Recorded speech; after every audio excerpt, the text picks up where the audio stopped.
Hello दोस्तों, नमस्ते, प्रणाम। अपने यूट्यूब चैनल में आप सभी का स्वागत करते हैं। और आज हम चल रहे हैं देवी गीत सुनाने। आप लोगों को अच्छा लगेगा तो कमेंट में ज़रूर बताइएगा। चलिए सुनते हैं।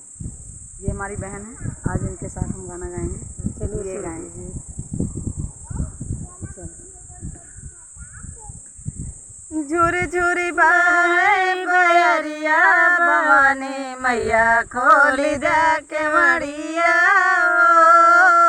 झूरी झूरी बाहे बयरिया भवानी मैया खोली दे के मड़िया।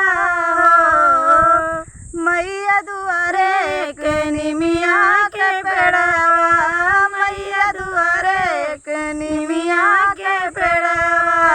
ओ शीतली बयरिया भवानी मैया खोली दे के मड़िया।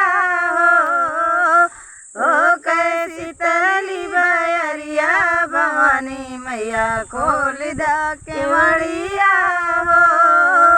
झूरी झूरी बाहे बयरिया भवानी मैया खोली दे के मड़िया।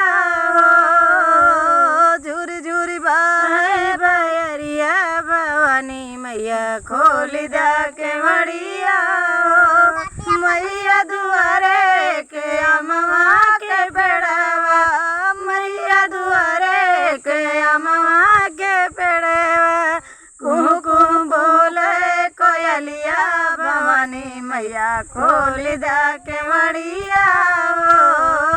कुहू कुहू बोले कोयलिया भवानी मैया खोली दे के मड़िया। झूरी झूरी बाहे बयरिया भवानी मैया खोली दे के मड़िया।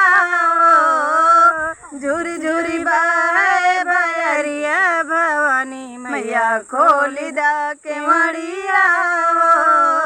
मैया दुआरे के अड़हुल के पेड़वा, मैया दुआरे के अड़हुल के पेड़वा। महा महा महा के फुलवरिया भवानी मैया खोली दे के मड़िया। महा महा महा के फुलवरिया भवानी मैया खोली दे के मड़िया।